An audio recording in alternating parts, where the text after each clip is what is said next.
خوبصورتی کے باوجود اگر زنا کرے تو اس کے ایک کے زنا کی وجہ سے 70,000 جنازے اٹھتے ہیں اور قوم مشکل ہو کر نبی کو چھوڑنے بھاگ جاتی ہے. آج سے میں پوچھنا چاہتا ہوں جہاد نہیں ہوتا, میدان چھوڑ کے واپس لوٹنا پڑتا ہے. مجھے بتاؤ جس لشکر کی قیادت اللہ کا کریم جیسا پیغمبر کر رہا ہو, اگر اس میں ایک ظالم ہو تو میدان چھوڑ کر کے واپس جانا پڑتا ہے.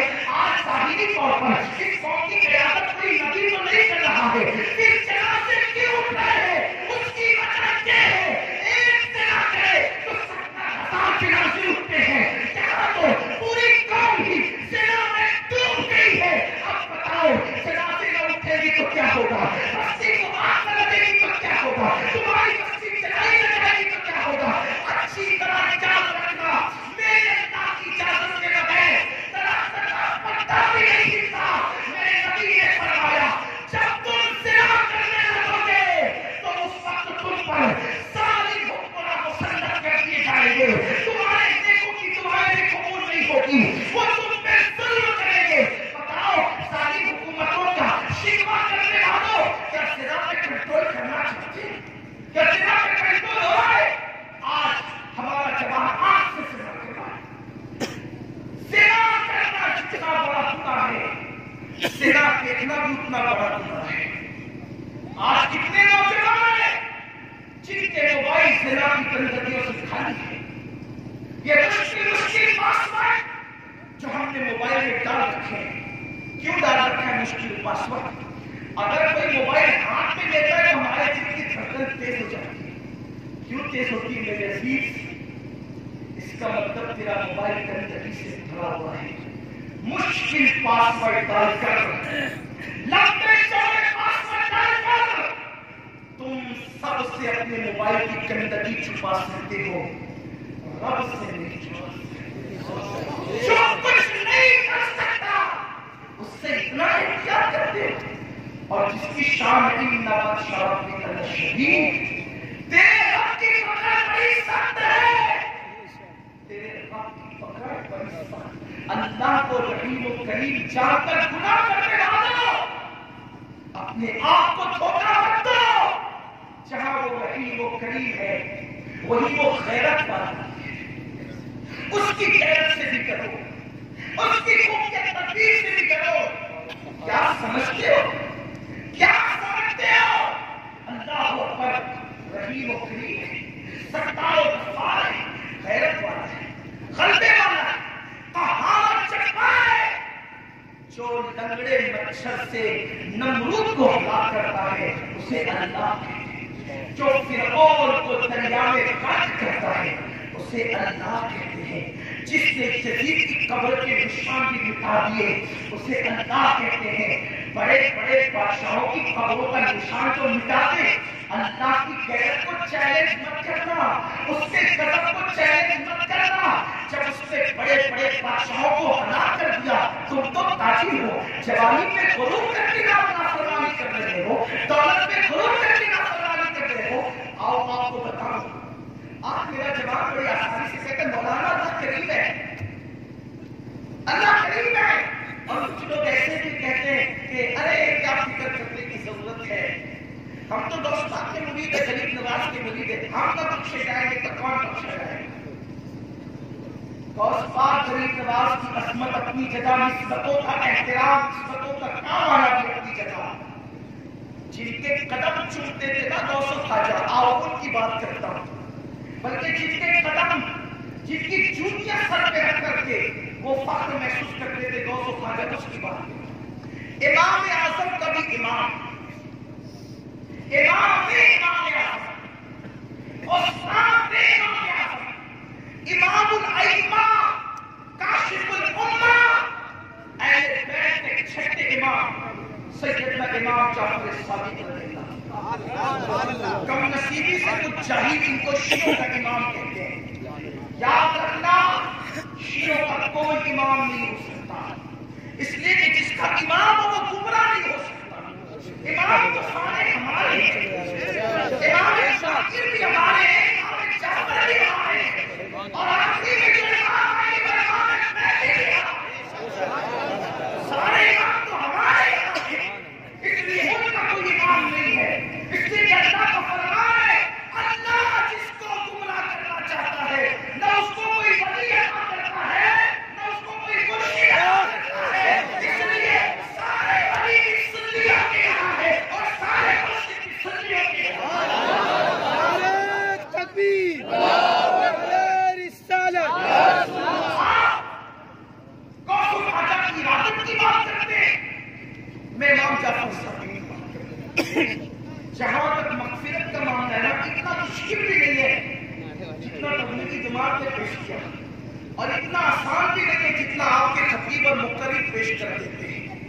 کہ اسٹیج سے جنت بانٹی جاتی ہے.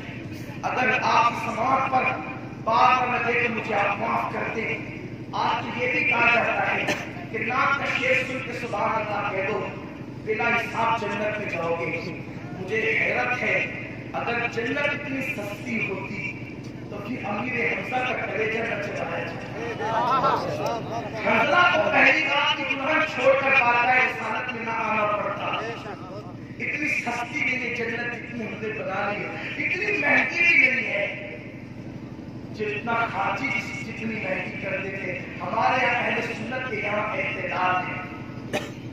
ہم افراط و تفریط سے پاک ہے. لیکن سنو، داتا صاحب نے لکھا ہے جس کے مفہوم کو میں آپ کے سامنے پیش کر رہا ہوں کہ حضرت امام جعفر صادق جو اہل بیت کے چھٹے امام، یہ وہ سید ہے جس کا نسب نامہ سنی کے بچے بچے کو یاد ہے. امام جعفر صادق بیٹے امام محمد باقر کے، وہ بیٹے حضرت امام زین العابدین کے، وہ بیٹے امام حسین. یہ امام جعفر صادق اپنے مرید اور اپنی بیٹھک کے لوگوں سے، دوستوں سے ہاتھ میں ہاتھ لے کے وعدہ لیتے تھے، اگر تمہاری بخشش ہو گئی تو میری سفارش کرنا. کون امام جعفر صادق جو غوثیت کبریٰ کی منزل پہ فائز تھے. امام اعظم جس کی جوتیاں سیدھی کر کر کہتے کہ اگر امام جعفر صادق کا ساتھ نہ ہوتا تو نومان ہلاک ہو گیا ہوتا. سوچو، بہلول دانا جیسا مجذوب جس کی بارگاہ میں ہاتھ باندھ کر آتا ہو، وہ جنت کے گھروندے زمین پہ مٹی کی شکل میں بنا کر زبیدہ کو بیچنے والا بہلول، جس کی دانائی پر بڑے بڑے داناؤں کی دانائی سجدہ ریز ہے، وہ بہلول امام جعفر صادق کی بارگاہ میں ہاتھ باندھ کر آتا ہے. امام اعظم جیسا جس کی جوتیاں سیدھی کرے، غوث و حاجت جس کے نام پہ گردن جھکائے، وہ امام جعفر صادق لوگوں سے کہتے ہیں اگر تمہاری مغفرت ہو گئی تو تم میری سفارش کرو. لوگ کہتے ہیں آپ تو آل رسول ہے، آپ تو سید ہے، آپ تو ابن رسول ہے، آپ کے نام تو شفیع المرسلین ہے. امام جعفر صادق کہتے ہیں رونا نہیں ہے کہ ہمارے رسول ہے، اس لیے کہ ہمارے اعمال ایسے نہیں ہے کہ یہاں اپنے نام کو پوچھے. امام جعفر صادق کی فکر ہے.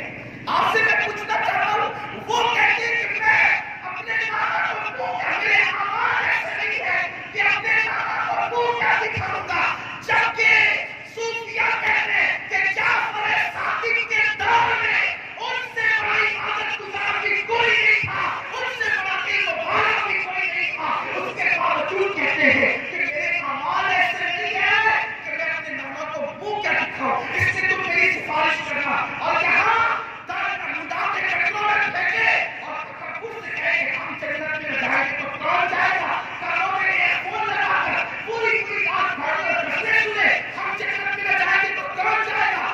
زنا کے مناظر دیکھتے دیکھتے جن کی آنکھیں لگتی ہو اور وہ کہیں کہ ہم جنت میں جائیں گے تو کون جائے گا. جن کے گھروں میں سنجروں کے نام پر خدا کو گالی کی جاتی ہے، رسول پاک کی توہین کی جاتی ہے، وہ کہتے ہیں ہم جنت میں جائیں گے تو کون جائے گا.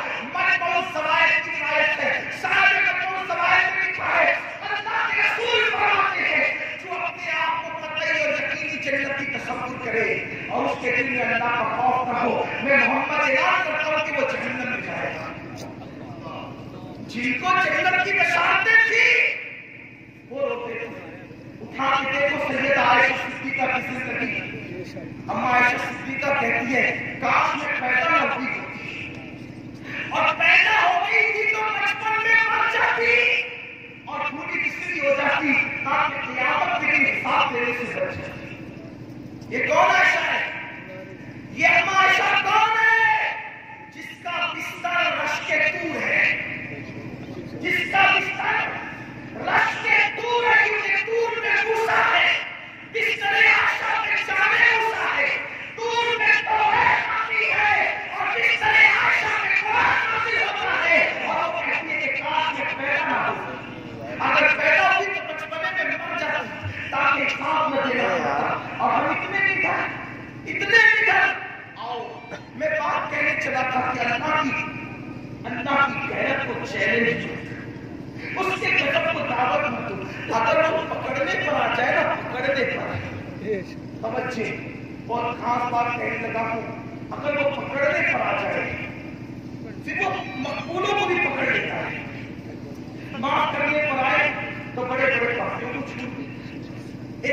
ہم پڑھتے ہیں اکثر ایصال ثواب کے باب میں، ایک طالب علم کی حیثیت سے میری کوشش ہے کہ میں اس کو دوسرے انداز سے آپ کی خدمت میں پیش کروں۔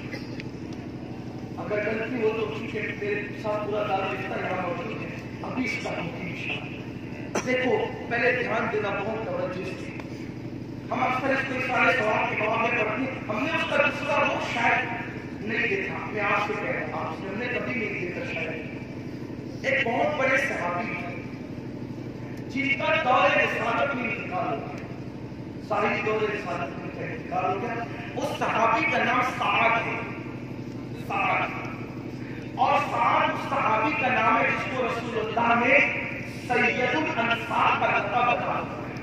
یہ سعد وہ صحابی ہیں جن کو اللہ کے رسول نے سید الانصار کا لقب عطا فرمایا۔ جب ان کا انتقال ہوا تو حضور مسکرائے، انتقال کے حضور مسکرائے۔ صحابہ نے پوچھا آقا ہمارے ماں باپ آپ کے قربان آپ کیوں مسکراتے ہیں؟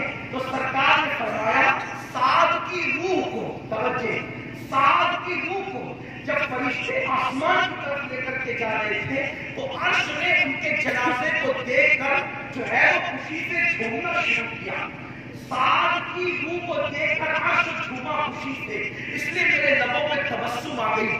کیوں؟ اس لیے کہ امام اہل سنت نے اس طرح بھی بیان کیا ہے اس کو کہ جب کوئی مومن دنیا سے جاتا ہے تو زمین اور آسمان کی کیفیت کیا ہوتی ہے کہ فرش پر، کہ عرش پر دھومے مچے وہ مومن صالح ملا، عرش پر دھومے مچے وہ مومن صالح ملا، فرش پر ماتم مچے وہ طیب و طاہر گیا۔ تو عرش جھوما خوشی سے کہ وہ مومن صالح ملا۔ اب سننا، جس کو سید الانصار کا لقب کوئی جلسے کا ناظر نہیں، امام و نبیوں کا امام، جلسے کے ناظر سے لقب پانا بڑا آسان ہے۔ نبیوں کا امام جس کو سید الانصار کہے، یعنی جنہوں نے رسول اللہ کی نصرت کی تھی ان کا سردار، مہاجرین کو جنہوں نے اپنے گھروں میں پناہ دی تھی ان کا سردار، اور پھر جس کے جنازے کو دیکھ کے عرش خوشی سے جھومے وہ سعد۔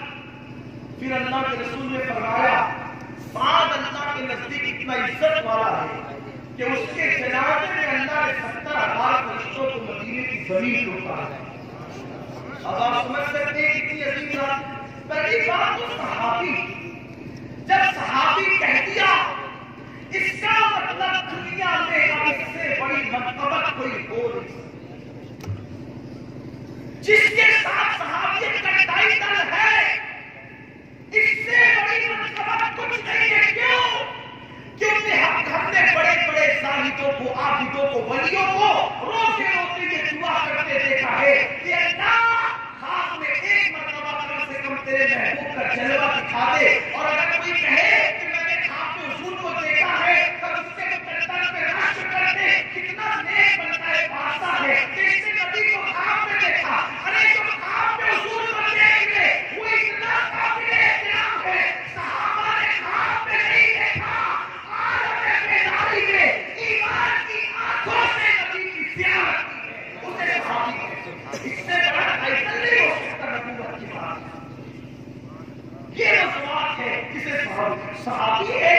سید الانصار حضور نے کہا 70,000 فرشتے زمین پہ، اچھا فرشتوں کا زمین پہ جنازے میں آنا اتنی فضیلت کی بات نہیں تھی ان کے لیے جتنا خود رسول اللہ کو ان کے جنازے میں شریک ہونا، کیونکہ ملائکہ جس کے در پہ دربانی کرتے ہو، بلکہ ملائکہ کا سردار جس کے در کا دربان ہو، تیرے در کا دربان ہے جبریل اعظم، تیرے در کا دربان ہے جبریل اعظم، تیرا مدحہ رسول و ولی ہے۔ میرے آقا صلی اللہ علیہ وسلم کے دیوانوں سوچو، اللہ کے رسول جس کے جنازے میں شریک ہو، پھر کیا ہوا؟ اس صحابی کو قبر میں لٹا دیا گیا، مٹی برابر کر دی گئی۔ صحابہ نے دیکھا کہ مٹی برابر کرنے کے بعد اللہ کے رسول صلی اللہ علیہ وسلم کے چہرے پر جو مسرت و شادمانی کے آثار ہمیشہ رہتے تھے وہ نہیں ہے، وہ آثار ختم ہو گئے اور دوسرے آثار حضور کے چہرے پہ دیکھے گئے۔ اللہ کے حبیب پر وہ مسرت والی کیفیت نہ تھی جس کی تصویر سے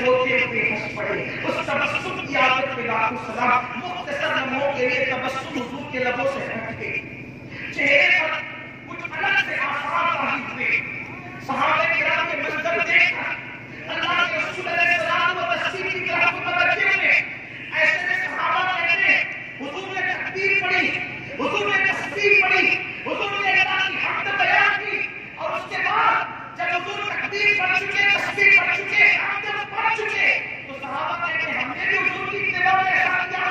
اور پھر تھوڑی دیر گزری تھی کہ اللہ کے رسول کے چہرے پر مسرت آ گئی اور چہرہ خوشیوں سے چہروں تمتمانے لگا. ایسا لگا جیسے چوٹی کا رات چمک پڑا، یا کسی گلستان کے اندر چہرہ لالا نے اپنے چہرے سے گویا کہ نقاب کو ہٹا دیا، یا کسی گلستان کے اندر گلاب کھل گیا ہو. ایسے میں صحابہ کرام چونکہ حضور کی کیفیت دیکھتے تھے تو حضور سے پوچھ لیا کرتے تھے. صحابہ نے عرض کیا یا رسول اللہ ہمارے ماں باپ آپ کے قربان، حضور یہ بتائیں یا رسول اللہ یہ بتائیں کہ آپ کے چہرے پر سرکار تھوڑی دیر کے لیے کچھ نہ کچھ بیماری کے آثار ہم نے دیکھے تھے، سرکار اس کی وجہ کیا تھی؟ اور پھر آپ تکبیر پڑھی، تسبیح پڑھی، اللہ کی حمد بیان کی آقا، اور اس کے بعد پھر آپ کے چہرے پر حسن ثابت چہروں خوشی کے آثار ظاہر ہو گئے. میری قوم کے جوانوں، اللہ رب العزت کے غضب کو چیلنج کرنے والوں، آؤ آؤ دل کے کانوں سے سنو. کسی حاجی نمازی کی بات نہیں ہو رہی ہے، جامع مسجد کے اندر نماز پڑھنے والے کی بات نہیں ہو رہی ہے، رسول اللہ کے پیچھے نماز پڑھنے والے کی بات ہو رہی ہے، جس میں کسی قاری سے نہیں، کسی مدرسے کے قاری سے نہیں، آمنہ کے لال صاحب قرآن سے جس نے قرآن پڑھنا سیکھا ہو، جو ڈائریکٹ رسول اللہ کا شاگرد ہو، اللہ اکبر، جس نے اسلام کے لیے بڑی قربانیاں پیش کی ہو. اللہ اللہ میرے قریب آقا سے پوچھا گیا یا رسول اللہ آپ کے چہرے پر فضائل افسردگی کے آثار کیوں ظاہر ہوئے تھے؟ تو سرکار نے فرمایا اے میرے صحابہ، اے میرے صحابہ، تمہارے اس نیک بھائی پر، تمہارے اس نیک بھائی پر حضور نے کہے.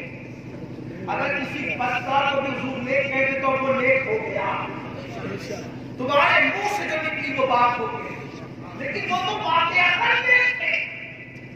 فرمایا تمہارے اس نیک بھائی پر اس کی قبر تنگ ہو گئی. یہ تاریخ امت کے لیے بتایا جا رہا ہے، ورنہ صحابہ کی شان سے بہت بڑی، ان پر جہنم کی آگ حرام ہے. اللہ نے ان کے ساتھ حسنہ کا وعدہ کیا، وَقُلْ وَعَدَ اللَّهُ الْحُسْنَى، رضی اللہ عنہم ورضوان کے لیے کہا گیا. بلکہ سنیوں کا عقیدہ ہے کہ جیسے جنت کا ہونا یقینی ہے ویسے ہر صحابی کا جنتی ہونا یقینی ہے. لیکن سنو، اللہ کے رسول فرمائے ہوش سے سنو، غور سے سنو، جنت کے جاگیردار اور ٹھیکیدار بننے والوں، جنت اپنے باپ کی ہے کہہ کر گاڑیاں اٹھا کر پیٹوں میں پھینکنے والوں، مسجدوں کو ویران کرنے والوں، اللہ کے رسول فرماتے ہیں تمہارے اس نیک بھائی پر اس کی قبر تنگ ہو گئی اور قبر نے اس کو دبانا شروع کیا. جب قبر نے اس کو دبانا شروع کیا تو میرے چہرے پر افسردگی کے آثار تھے. میں آپ سے پوچھتا ہوں قبر کسے دبا رہی ہے؟ جس کو سید الانصار کا لقب ملا، جس کے جنازے میں 70,000 فرشتے، حتیٰ کہ نبیوں کے امام حاضر ہے، قبر دبا رہی ہے. قبر ان کو دبا رہی ہے. ان کا بیٹا تو پار ہے لیکن تعلیم امت کے لیے بات کی گئی. ان کی شان بڑی عظیم ہے. سرکار فرماتے ہیں تمہارے ایک بھائی کو جب قبر دبانے لگی، اس کی قبر تنگ ہو گئی تو میرے چہرے پر افسردگی کے آثار تم نے دیکھے تھے. میں نے تکبیر پڑھی، تسبیح پڑھی، حمد کی، تو اللہ نے اس کی برکت سے ان کی قبر کو کشادہ. ان کا مسئلہ ہے لیکن اب بات اپنی ہے. ان کی قبر تنگ کیوں ہوئی تھی؟ 70,000 فرشتوں کے نزول کے بعد، امام الانبیاء کی حاضری کے بعد، توجہ کرنا، دھیان دینا، کیوں قبر تنگ ہوئی تھی؟ تو بعض محدثین نے اس کی وجہ یہ بیان فرمائی. وجہ تو اور بھی لوگوں نے لکھی لیکن مجھے سب سے زیادہ جو وجہ پسند آئی ہے وہ اپنے ذوق کے مطابق پیش کر رہا ہوں۔ بعض محدثین نے یہ وجہ نہیں کی، بہت محتاط انداز سے انہوں نے وجہ نہیں کی کہ وہ صحابی بکریاں چراتے تھے، وہ صحابی بکریاں چراتے تھے اور بکریاں چرانے میں اتنے منہمک ہو جاتے تھے، مصروف اور بزی ہو جاتے تھے کہ بکریاں چراتے ہوئے ان کو اس مصروفیت میں اس کا خیال نہیں رہتا تھا کہ بکریاں پیشاب کرتی ہے تو پیشاب کے چھینٹے ان کے جسم پر آ کر رکھتے ہیں، یعنی وہ پیشاب کے چھینٹوں سے لاشعوری طور پر نہیں بچتے تھے، لاشعوری طور پر بے خیالی میں وہ بکری کے پیشاب کے چھینٹوں سے نہیں بچ پاتے تھے، تو ان کے جنازے میں حضور کی شرکت ہوئی، 70,000 فرشتوں کی شرکت ہوئی، عرش جس کو دیکھ کر کے جھوما، سید الانصار کا لقب ان کو ملا، صحابیت کا ٹائٹل ان کے پاس تھا، اللہ اکبر، اس کے باوجود قبر تک ہو گئی۔ اب آپ سے میں پوچھنا چاہتا ہوں کہ پیشاب کے چھینٹے کیا ہیں؟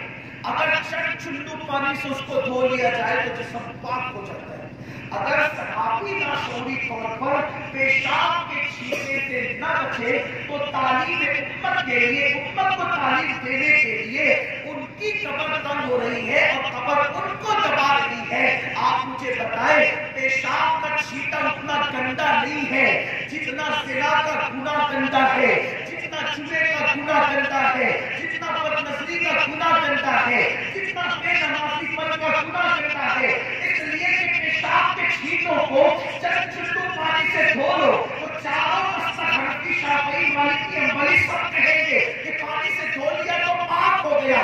مجھے بتاؤ جو پیشاب کے چھینٹوں کو پانی پاک کر سکتا ہے وہ فضا کو پاک کر سکتا ہے، اس میں اگر صحابی لاشعوری طور پہ گرفتار ہے تو قدرت ان کی قبر کو دبا رہی ہے تعلیم امت کے لیے، اپنے محبوب کی امت کی تعلیم کے لیے، تو وہ گناہ جس کے دھبے تقدیر میں لگ جائے تو 7 سمندروں کا پانی بھی اس کو دھل نہیں سکتا۔